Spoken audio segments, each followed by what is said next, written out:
Topic का नाम है solubility.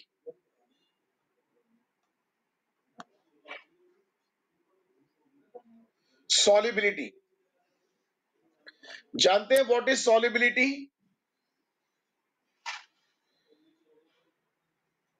Solubility of a substance is its maximum amount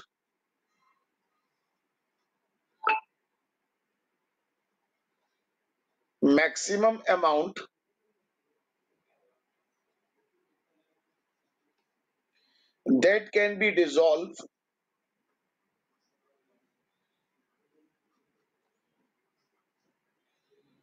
in a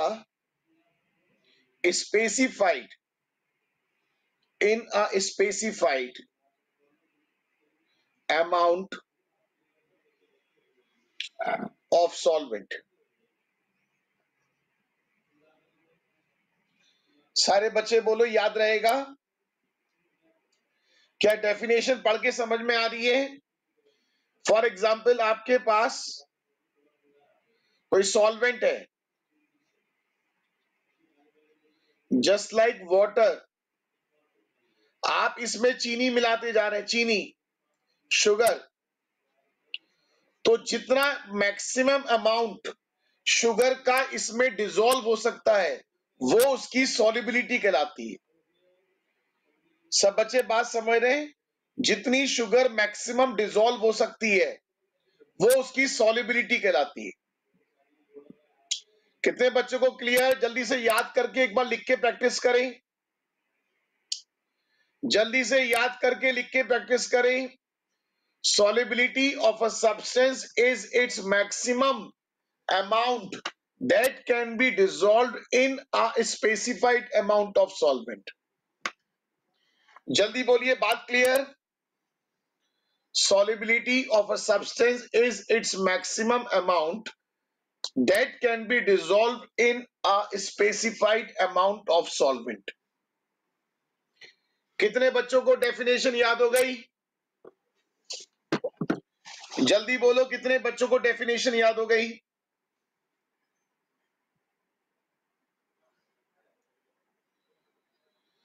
हाँ नंदिनी, आप कह सकते हो। आप डिसॉल्व करते जा रहे हैं, डिसॉल्व करते जा रहे हैं, डिसॉल्व करते जा रहे हैं। एक ऐसी कंडीशन आएगी जब चीनी डिसॉल्व होना बंद हो जाएगी, उसे बोलेंगे हम सैचुरेटेड सॉल्यूशन। उस सैचुरेटेड सॉल्यूशन में जितनी चीनी मैक्सिमम डिसॉल्व हो जाएगी वो उसकी सॉलिबिलिटी कहलाएगी। सब बच्चों को बात समझ में आ गई?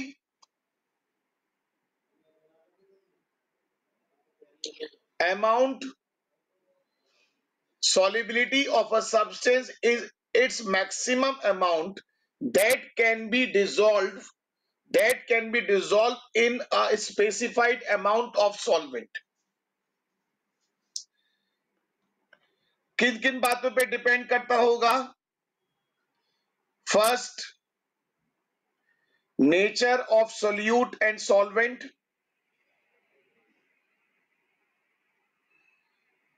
आप किसको मिला रहे हैं, किस में मिला रहे हैं। Temperature, very good. And third one is pressure. सब बच्चों को ये बात समझ में आती होगी कि सॉलिबिलिटी किन बातों पर डिपेंड करती होगी। सब बच्चों से कह रहा हूं, हमें बहुत जल्दी भागने की जरूरत नहीं है, हम धीरे धीरे चलते रहेंगे, चीजें कवर हो जाएंगी। और मैंने आपको पहले भी बोला है, ध्यान से पढ़ोगे। जब आगे मैं दोबारा फिजिकल केमिस्ट्री रिवाइज कराऊंगा तो सारी बातें फिर आपको अच्छे से समझ में आएगी।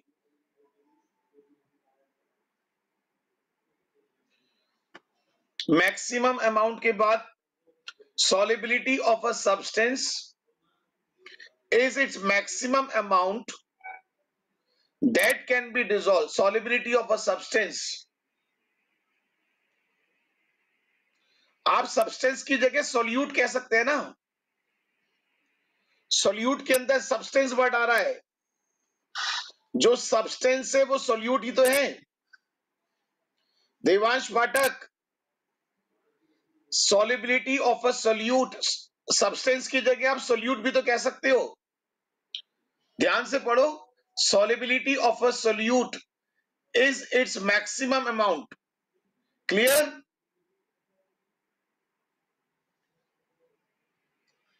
सब बच्चे ध्यान दें। अब आगे चलते हैं, मैं आपको एक एक पॉइंट समझा रहा हूं, एक एक पॉइंट, एक एक वर्ड, एक एक पॉइंट, एक एक वर्ड, ताकि आपको कोई भी दिक्कत ना हो।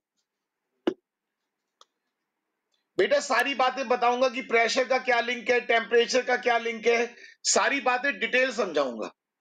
अभी चिंता मत करो, पहले एक एक पॉइंट क्लियर कर दूं। अभी देखो, इस बात को और क्लियर कर दूं, दो वर्ड होते हैं। एक वर्ड होता है डिसॉल्यूशन और एक वर्ड होता है क्रिस्टलाइजेशन।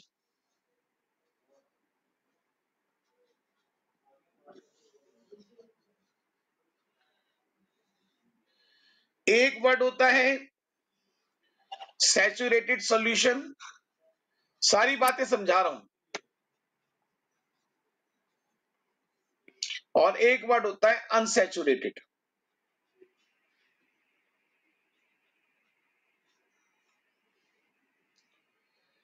डिसॉल्यूशन, क्रिस्टलाइजेशन, सैचुरेटेड और अनसैचुरेटेड सॉल्यूशन।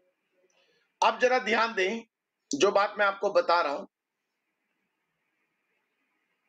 सब बच्चे समझना। कार्तिक बेटा बहुत अच्छे से समझाऊंगा, टेम्परेचर प्रेशर वाली सारी बातें, बिल्कुल परेशान मत होना।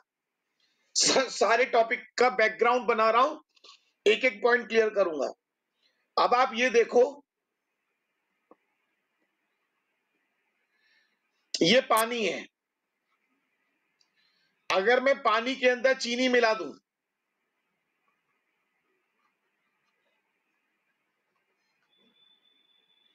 बताओ दो टेंडेंसी होंगी।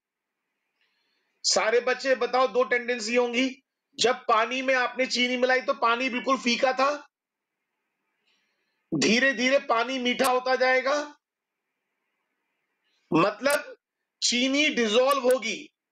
चीनी का डिसॉल्व होना, सोल्यूट का डिसॉल्व होना क्या कहलाएगा?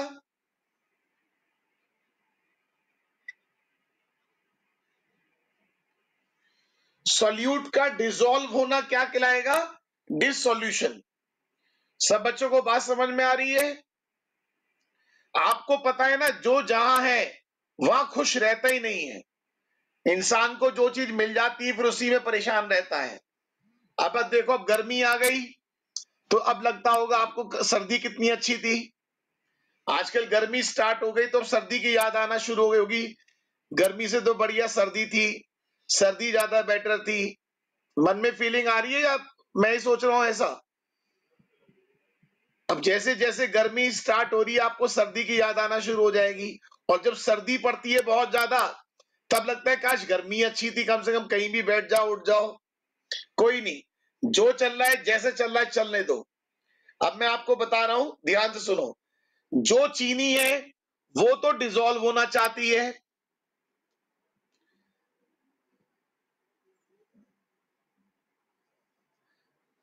जो चीनी है वो डिसॉल्व होना चाहती है, और जो चीनी डिसॉल्व हो चुकी है वो क्या चाहती है बताओ?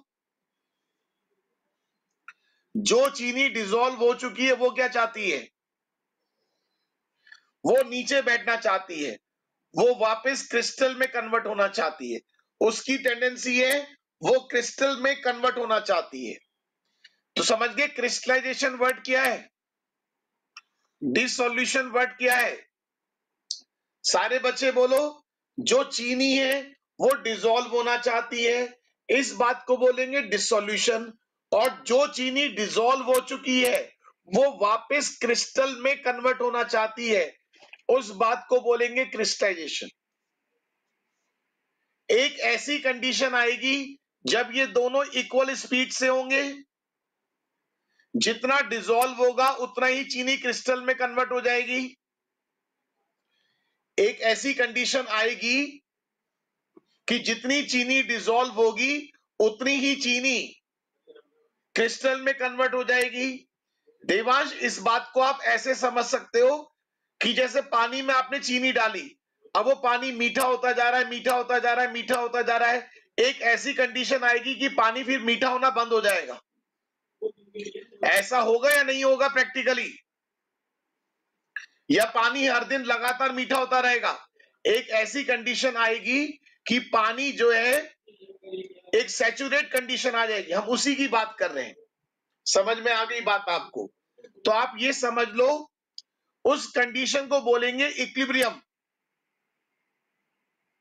उस कंडीशन को हम क्या बोलेंगे? इक्विलिब्रियम। सब बच्चे बात समझ गए? इक्विलिब्रियम वर्ड का मतलब समझ में आ गया?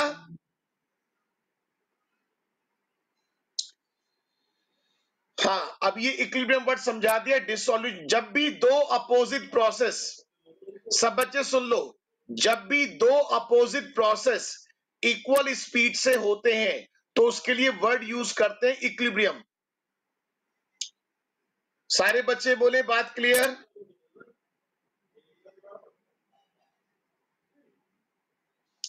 यहां पर जो शुगर है वो तो सॉल्यूशन में कन्वर्ट होना चाहती है, और जो डिसॉल्व हो चुकी है वो वापस शुगर में कन्वर्ट होना चाहती है। तो दो अपोजिट प्रोसेस चल रहे हैं ना, जब ये दोनों अपोजिट प्रोसेस इक्वल स्पीड से चलेंगे तो उसे बोलेंगे इक्विलिब्रियम। सैचुरेट का मतलब जानते हैं कि आप पानी के अंदर चीनी मिलाते जा रहे हैं, मिलाते जा रहे हैं, मिलाते जा रहे हैं, एक ऐसी कंडीशन आ जाएगी जब चीनी डिसॉल्व होना बंद हो जाएगी, तो उसे बोलते हैं सैचुरेटेड सॉल्यूशन।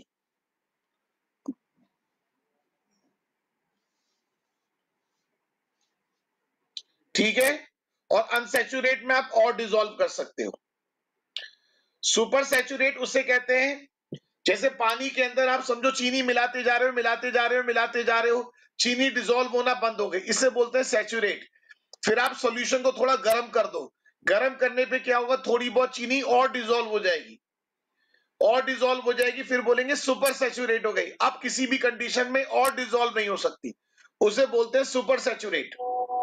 और जो सुपर सैचुरेटेड सॉल्यूशन है, क्वेश्चन कंपटीशन में आया हुआ है, वो अनस्टेबल होता है। ध्यान रखना, अनस्टेबल, उसमें टेंडेंसी होगी, उसमें टेंडेंसी बैटरी की ज्यादा होती है। ये क्वेश्चन कंपटीशन में आया हुआ है। जो सुपर सैचुरेटेड सॉल्यूशन होता है उसमें जब चीनी, आप सोचो जब पानी के अंदर आप जरूरत से ज्यादा चीनी डिसॉल्व कर दोगे तो क्या होगा, बैठने की टेंडेंसी ज्यादा होगी या घुलने की टेंडेंसी ज्यादा होगी? सोच के देखो, जब पानी में आप जरूरत से ज्यादा चीनी डिसॉल्व कर दोगे तो बताओ चीनी बैठने की टेंडेंसी ज्यादा होगी ना? तो बैठना चाहता है मतलब सेटल होना चाहता है, इट मींस वो अनस्टेबल है। आ गई बात समझ में? ये क्वेश्चन आया हुआ है कंपटीशन में, अनस्टेबल लिखा हुआ था वर्ड, या उन्होंने कुछ ऐसा वर्ड लिखा हुआ था जो मुझे याद आ रहा है, मेटास्टेबल, सुपर सैचुरेट के लिए।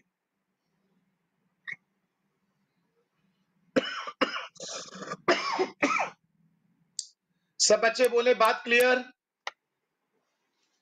जल्दी बोलो, यहां तक की बात क्लियर? अब मैं सारी बातें समझा रहा हूं आपको, पूरा बैकग्राउंड बना के, एक एक लाइन, एक एक वर्ड। फिर एक बात आप जानते हैं, जो आयनिक कंपाउंड होते हैं वो इन जनरल पानी में डिसॉल्व हो जाते हैं,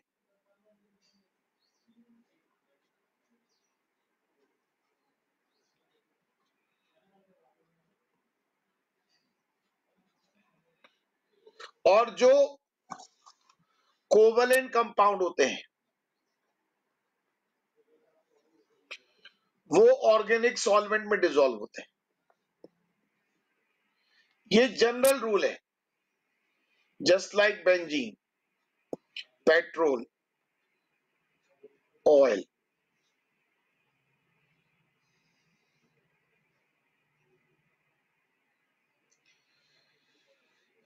वत्सल बेटा, आप मेरी बात समझो, सुपर सैचुरेट में पानी तो है ना, अगर पानी है तो हल्की फुल्की वेपर्स बन सकती है,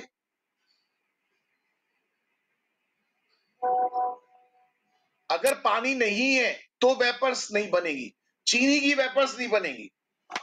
पानी है तो वेपर्स बन जाएंगी, जितना ज्यादा पानी होगा उतनी ज्यादा वेपर्स बनेगी। अब पहले इतनी बात समझ लो। अब आपको ये पता है, ये जनरल पॉइंट है, सब बच्चे जान लो, पहले इधर ध्यान दो, ये जनरल पॉइंट है जो आयनिक कंपाउंड है। और एक बात ध्यान रखना, एक फंडा बता रहा हूं, जो कंपाउंड, जो ऑर्गेनिक कंपाउंड पानी के साथ हाइड्रोजन बॉन्ड या किसी भी तरह का बॉन्ड बना सकते हैं,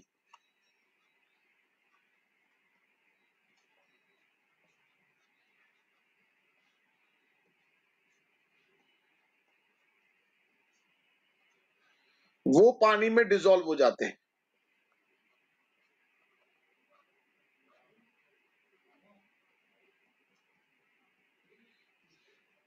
जैसे भी आप पढ़ेंगे, एसिड, एल्कोहल्स, अमीन्स। और एक चीज बताऊं, एक बहुत बढ़िया फंडा है, कंपटीशन में आता है, जिनके नेम के एंड में ओज आता है, ओज, वो सब पानी में डिसॉल्व हो जाते हैं। ग्लूकोज, सुक्रोज, फ्रक्टोज, राइबोज, वो सब वाटर सॉल्युबल होते हैं। अभी हाल फिलहाल में क्वेश्चन आया हुआ है नीट के अंदर, जिन बच्चों ने मेरी बात ध्यान से सुनी थी वो क्वेश्चन कर गए।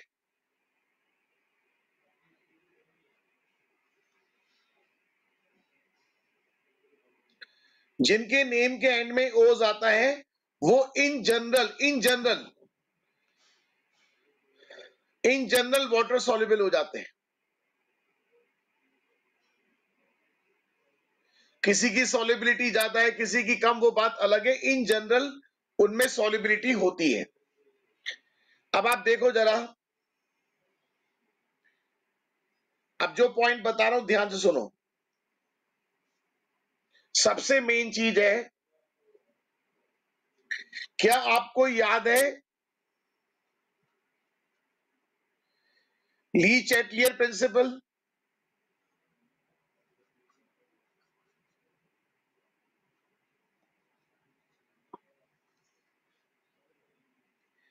किसी बच्चे को याद आता है?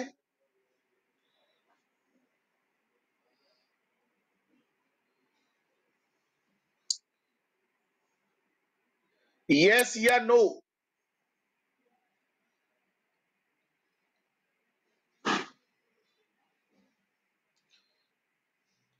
कोई बात नहीं, याद आए तो अच्छी बात, नहीं आए तो कोई बात नहीं, मैं बता देता हूं, सुन लो पहले। एक इस टाइप का क्वेश्चन आता था,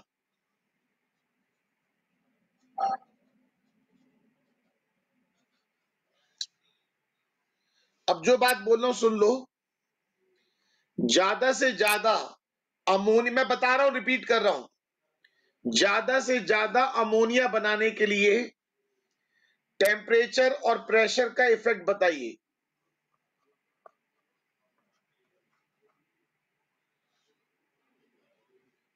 टेम्परेचर और प्रेशर का इफेक्ट। अब जो बात बता रहा हूं इसे सीख लो, सारे बच्चे सीख लो जो बात बता रहा हूं। अब हमें टॉपिक की जरूरत नहीं, जो बात बता रहा हूं सुन लो, पहले मेरी बात सुन लो बेटा, पहले मेरी बात सुन लो। दिखाई देना बहुत जरूरी है। ये बताओ, प्लस दिखाई दे रहा है?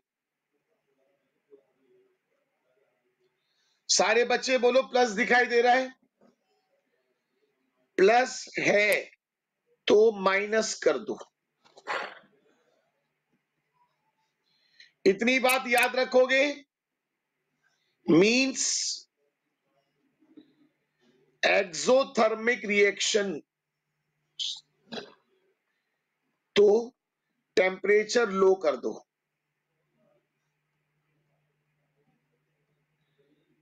अब जो बात बोल रहा हूं अभी मैंने समझाया कहां?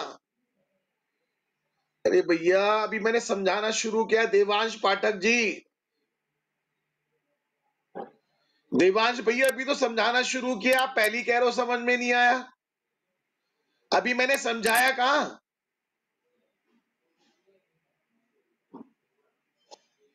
देवांश जी जरा अपने आप को अनम्यूट तो करूं, मैं देखूं तो सही कि आपकी सोच क्या है। जरा हाथ खड़ा करना देवांश जी। देवांश पाठक, हाँ जी मैं आपको अनम्यूट कर रहा हूं। हाँ जी अनम्यूट कर दिया। सर मुझे बस इतना समझ में नहीं आया कि जब ये रिएक्शन हुआ तो सर ये लास्ट में क्या लिखा है सर, 224CO वो सर, जहाँ पे आपने प्लस का साइन माइनस मैं में तो बदला कह है रहा सर, हूं वो कुछ क्यों नहीं बदला लिखा है? है, यहाँ पे हीट लिखा है, कोई दिक्कत? अच्छा सर, और सर यहाँ पे प्लस का माइनस क्यों करा सर? टेम्परेचर और प्रेशर इफेक्ट मतलब ये मतलब थोड़ा सा समराइज कर दीजिए सर, आप बहुत अच्छा होगा। बेटा अभी तो मैं समझाना शुरू कर तो रहा हूं, अभी मैंने समझाया कहां? अच्छा अभी मैंने समझाया कुछ? अभी लिखा ही तो है मैंने। जरा वेट तो करो, मुझे समझाने तो दो। ये जो लिखा था सुन लो, ये लिखा था 22,400 कैलोरी, समझ में आ गया? और प्लस का मतलब इस रिएक्शन में हीट निकल रही है इतनी, और जिस रिएक्शन में हीट बाहर निकलती है उसे बोलते हैं एक्सोथर्मिक रिएक्शन। ठीक है, जिसमें हीट बाहर निकलती है उसे बोलते हैं एक्सोथर्मिक रिएक्शन। अब मैं आपको ली चतले प्रिंसिपल का कंक्लूजन बता रहा हूं, जिस कंक्लूजन से आप सारे क्वेश्चन कर सकते हो। अगर कोई भी एक्सो, क्या लिखा हुआ है ध्यान से पढ़ो, अगर कोई भी एक्सोथर्मिक रिएक्शन है, पहली वाली रिएक्शन एक्सोथर्मिक है और आप चाहते हो कि उसकी स्पीड बढ़ जाए तो टेम्परेचर लो कर दो। एक्सोथर्मिक रिएक्शन के लिए टेम्परेचर लो कर दो, तो उसमें क्या होगा, उस रिएक्शन की स्पीड बढ़ जाएगी, वो रिएक्शन डोमिनेट करना शुरू कर देगी। हाँ जी देवांश जी, ये बात समझ में आई जो बोल रहा हूं? अगर कोई एक्सोथर्मिक रिएक्शन है, अगर हम चाहते हैं कि उसकी स्पीड डोमिनेट करे, कि उसके हिसाब से जो प्रोडक्ट बन रहा है वो ज्यादा बने, तो टेम्परेचर डिक्रीज कर दो। अच्छा, टेम्परेचर दो ही तरह से लिखा होगा, प्लस है तो माइनस कर दो, माइनस है तो प्लस कर दो। बोलो इतनी बात याद रहेगी? प्लस है तो माइनस कर दो। भैया डेल्टा एच को अपने आप एडजस्ट कर लोगे, मैं इक्वेशन के हिसाब से बता रहा हूं। मैंने ये भी लिख दिया नीचे एक्सोथर्मिक, मैंने नीचे एक्सोथर्मिक भी लिख दिया।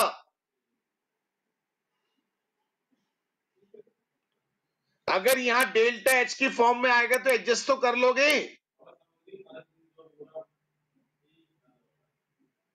जब मैंने नीचे कल मैंने एक बात समझ लो, अगर यहां प्लस लिखा है सब बच्चे, तो डेल्टा एच ऑब्वियसली माइनस में होता है। मेरा जो फंडा है, मेरा जो फंडा है वो इक्वेशन के हिसाब से मैंने फंडा बनाया है। मैं चाहता हूं कि आप एग्जाम में इल्झो ना। अगर कभी भी आपको एक्सोथर्मिक रिएक्शन को डोमिनेट कराना है, प्लस है तो माइनस कर दो, माइनस है तो प्लस कर दो। इतनी बात तो याद कर सकते हो। अगर एक्सोथर्मिक रिएक्शन है तो टेम्परेचर डिक्रीज कर दो, और अगर एंडोथर्मिक है तो इंक्रीज कर दो। बोलो इतनी बात लिख लो। प्लस है तो माइनस कर दो, माइनस है तो प्लस कर दो। इसके अलावा कोई तीसरी बात हो नहीं सकती, या तो प्लस लिखा होगा या माइनस लिखा होगा। बताओ इससे आसान तरीका और क्या होगा? ना अब आपको किसी चीज की जरूरत है, सिर्फ इतनी बात ध्यान रखनी है, प्लस है तो माइनस कर दो, माइनस है तो प्लस कर दो। और तो और, अगर एक्सोथर्मिक रिएक्शन है तो टेम्परेचर कम कर दो, और अगर एंडोथर्मिक है तो टेम्परेचर इंक्रीज कर दो। क्यों कर दो? फॉरवर्ड रिएक्शन की स्पीड को डोमिनेट करने के लिए, फॉरवर्ड रिएक्शन की स्पीड को डोमिनेट करने के लिए हम चाहते हैं कि अमोनिया ज्यादा से ज्यादा बने। आई मेरी बात समझ में? हम चाहते हैं कि अमोनिया ज्यादा से ज्यादा बने। ज्यादा से ज्यादा अमोनिया बनाने के लिए आपको टेम्परेचर डिक्रीज करना होगा। सारे बच्चे बोलो टेम्परेचर की बात क्लियर। अब आते हैं प्रेशर के ऊपर, ध्यान दें, प्रेशर के ऊपर आते हैं। ये बताओ प्रेशर का लिंक किससे होता है?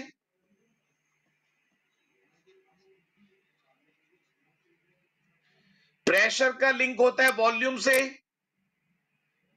अब इसका फंडा सुन लो, प्रेशर का लिंक होता है वॉल्यूम से। तो बताओ, ये गैस, ये गैस, ये सब गैस है। 1 + 3 4 और यहां कितना है 2।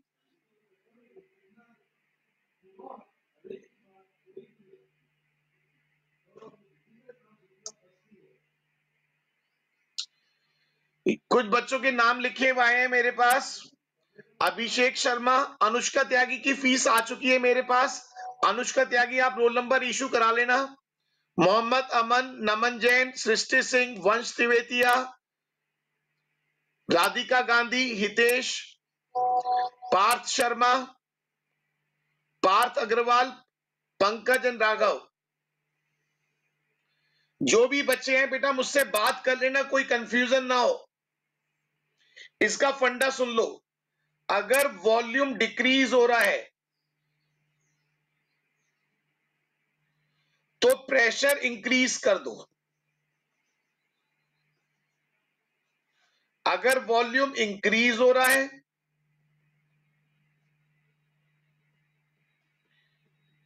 तो प्रेशर डिक्रीज कर दो। बताओ इससे आसान तरीका हो सकता है समझने का? इससे आसान तरीका क्वेश्चन करने का? प्लस है तो माइनस कर दो, माइनस है तो प्लस कर दो। टेम्परेचर का फंडा प्लस है, पहले मेरी बात सुन लो, प्लस है तो माइनस कर दो, माइनस है तो प्लस कर दो। टेम्परेचर का फंडा।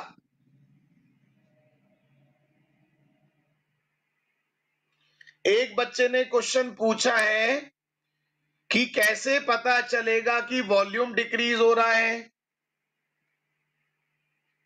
ऋषिदीप जी आप ध्यान से देखो, मैंने 1 + 3 4 लिखा था, फिर 4 से 2 करा है। 4 से 2 होने को डिक्रीज बोलोगे, इंक्रीज बोलोगे? अगर 4 से 2 बन रहा है तो इसे डिक्रीज कहते हैं। अगर वॉल्यूम डिक्रीज हो रहा है तो हाई प्रेशर।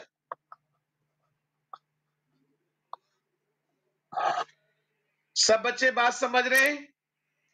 अब फिर से देखो, N2 + 3H2 reversible sign 2NH3 plus. अब बताओ most favourable condition of temperature and pressure for manufacture of ammonia। Ammonia को बनाने के लिए, अमोनिया को बना, बेटा अगर आपकी वॉइस कट रही है तो घर में ब्रॉडबैंड का कनेक्शन लगाइए। 500 रुपए महीने में आज की डेट में ब्रॉडबैंड का कनेक्शन लग जाता है। आप लोग इतनी महंगी महंगी फीस देकर पढ़ रहे हो और घर में अगर ब्रॉडबैंड का कनेक्शन नहीं लगाओगे तो गलती है आपकी। बेटा मेरी तो स्पीड 300 Mbps आ रही है। सभी स्टूडेंट से रिक्वेस्ट है ब्रॉडबैंड का कनेक्शन तुरंत लगाइए। अब ये बताओ टेम्परेचर और प्रेशर का क्या फंडा रहेगा? प्लस है तो माइनस,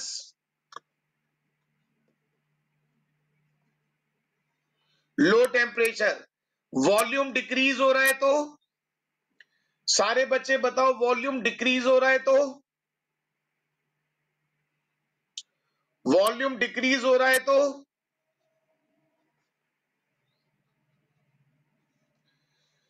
सब बच्चों को कंसेप्ट क्लियर हो गया? टेम्परेचर प्रेशर का फंडा क्लियर हो गया? अब एक बात सुन लो, कभी भी अगर रिएक्टेंट्स की कंसंट्रेशन इंक्रीज करते हैं तो फॉरवर्ड रिएक्शन डोमिनेट करती है। ये तो आप खुद ही समझ रहे हो।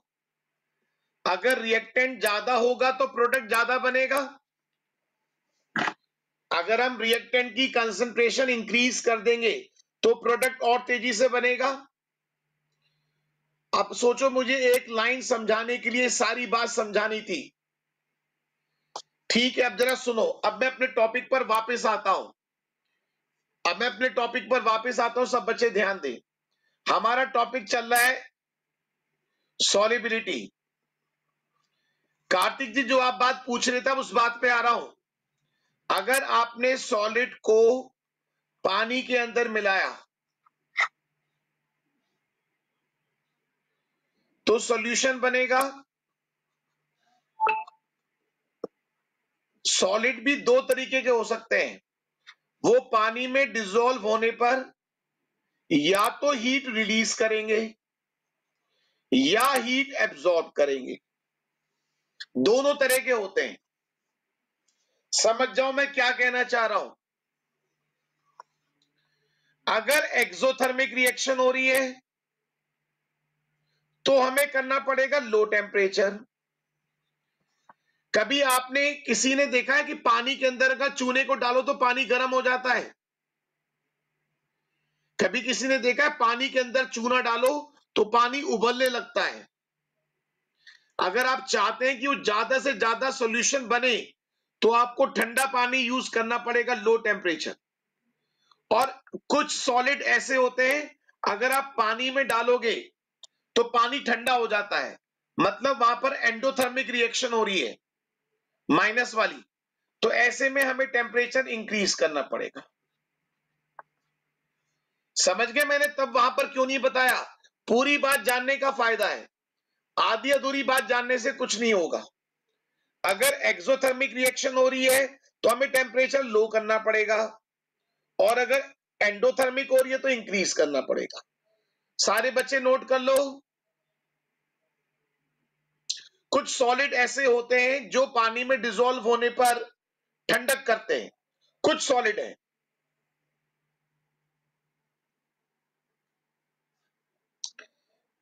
बहुत आप ऑब्जर्व नहीं कर पाओगे। सिंपल सी बात समझ लो, मैं तुम्हें फंडा बता रहा हूं। जिनकी टेम्परेचर इंक्रीज करने पर सॉलिबिलिटी बढ़ रही है, समझ जाओ वो वही वाले हैं। मैक्सिमम यही वाले होते हैं, मैक्सिमम यही होते हैं।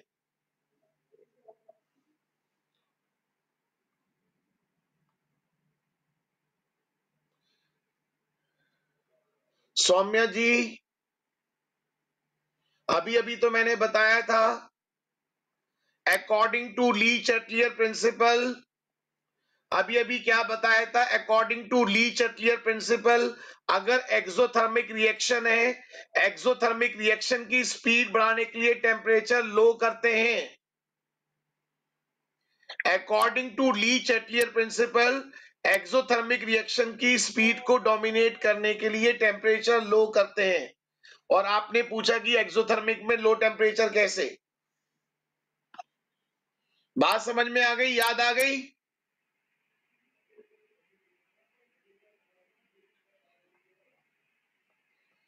अब देखो जरा, अगर सॉलिड को पानी में डिसॉल्व करने पर एक्सोथर्मिक रिएक्शन हो रही है तो लो टेम्परेचर फेवर करेगा। अगर सॉलिड को पानी में मिलाने पर एंडोथर्मिक रिएक्शन हो रही है तो हाई टेम्परेचर फेवर करेगा। जल्दी से स्क्रीनशॉट ले लो। तरुण जी सही कह रहे हो आप।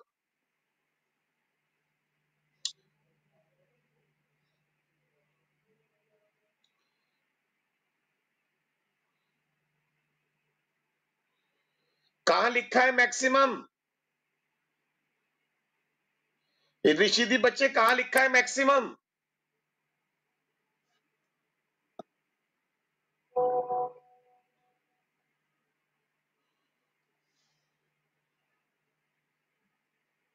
लो हटा दिया।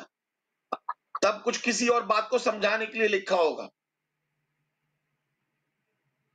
कोई बात बोली होगी थ्रू लिखा होगा। अब देखो जरा आगे चलते हैं। टेम्परेचर की बात क्लियर हो गई। अब मुझे एक चीज बताओ, अगर आप एक गिलास पानी में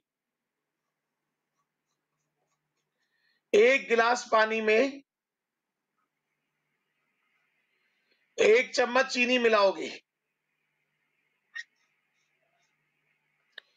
तो पानी का वॉल्यूम डबल हो जाएगा, आधा हो जाएगा, 1.5 गुना हो जाएगा, कैसा होगा?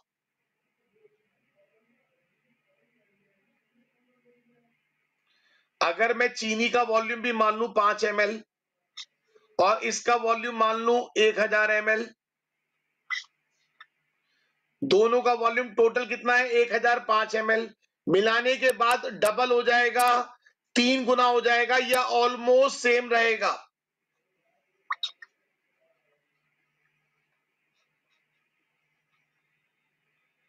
जब ऑलमोस्ट सेम रहेगा तो ध्यान रखना, आपकी बुक में भी लिखा हुआ है, जब वॉल्यूम में चेंज ना के बराबर है तो प्रेशर का इफेक्ट भी, जब सॉलिड को हम लिक्विड में डिसॉल्व करते हैं तो वॉल्यूम चेंज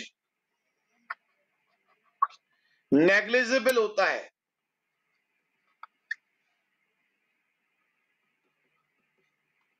इसलिए प्रेशर का इफेक्ट भी नेग्लिजिबल होता है। कितने बच्चे बोल रहे हैं बात समझ में आ गई? क्योंकि वॉल्यूम का, प्रेशर का लिंक वॉल्यूम से है। अगर वॉल्यूम का चेंज नेग्लिजिबल है, अगर वॉल्यूम चेंज नेग्लिजिबल है,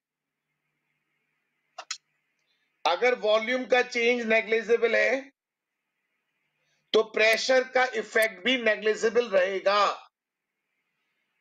ठीक है, तो ये थी बात solubility of solid in liquid. अब जो हमारा मेन टॉपिक है, सब बच्चे ध्यान दें, मेन टॉपिक सॉलिबिलिटी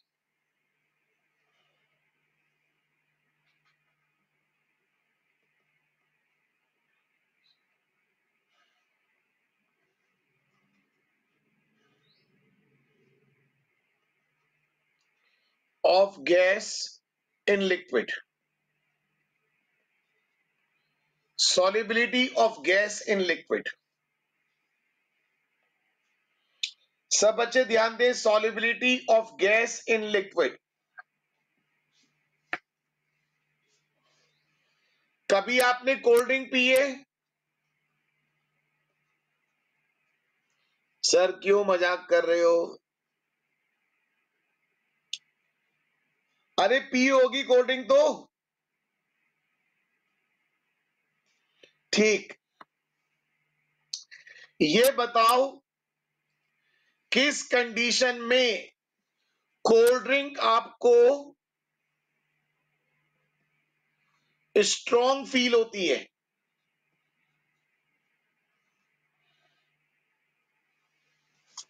कार्बोनेटेड, मैं माजा की बात नहीं कर रहा, कभी माजा के बारे में सोच रहे हो, मैं कोल्ड ड्रिंक की बात कर रहा हूं। सही कहा, जब उसमें ज्यादा CO2 गैस डिसॉल्व होती है, बिल्कुल सही कहा।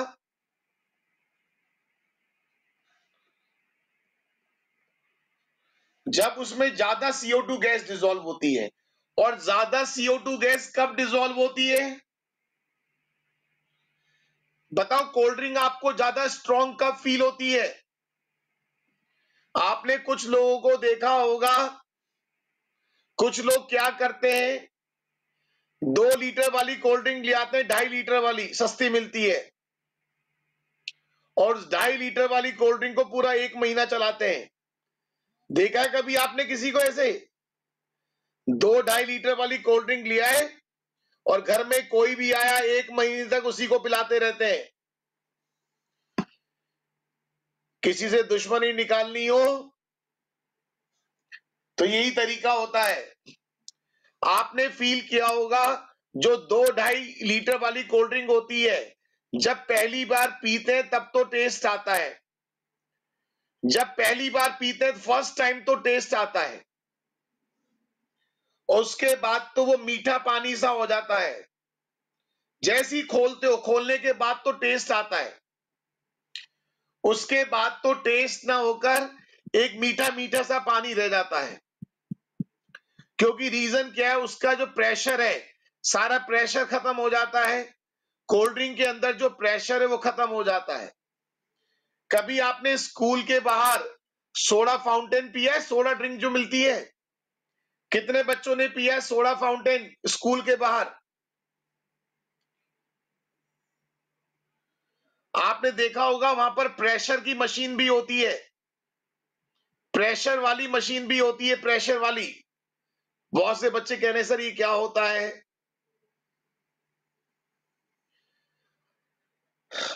बेटा सही कह रहे हो, उसमें क्या होता है, प्रेशर वाली मशीन होती है। देखना, जितना ज्यादा प्रेशर होता है सिलेंडर में, जितना ज्यादा प्रेशर होता है आपको टेस्ट उतना बढ़िया आता है। तो जरा ध्यान से सुनो, जितनी टेम्परेचर कम होता है कोल्ड ड्रिंक का, लो टेम्परेचर, समझ जाओ, एक जितना कम टेम्परेचर होता है कोल्ड ड्रिंक का और जितना हाई प्रेशर होता है, कोल्ड ड्रिंक आपको उतनी स्ट्रॉन्ग फील होती है। सोचो, ये क्वेश्चन तो हमें कोल्ड ड्रिंक से याद हो गया। कोई कहने लगे कि गैस की सॉल्युबिलिटी लिक्विड में कब ज्यादा होगी? बोलो, आंसर याद हो गया। गैस की सॉल्युबिलिटी लिक्विड में ज्यादा कब होगी? जब टेम्परेचर कम से कम होगा और प्रेशर ज्यादा से ज्यादा होगा। जब टेम्परेचर कम से कम होगा और प्रेशर ज्यादा से ज्यादा हो। सब बच्चे बोलो, बात याद हो गई?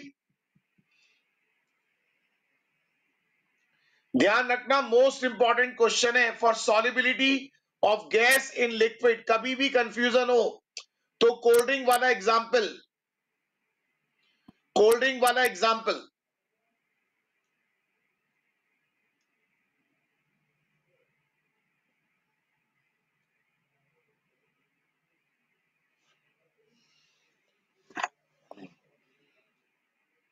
सब बच्चे बात समझ रहे हैं? जल्दी बोलो, बात समझ रहे हैं?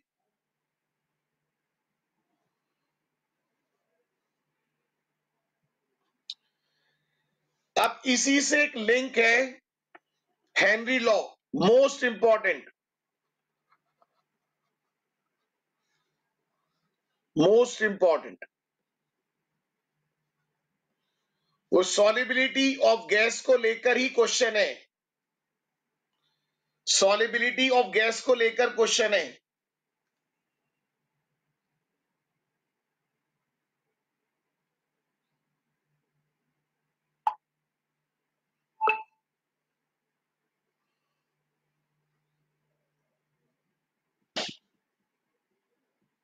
ठीक है, चलिए बाकी इसमें फिर कल करते हैं,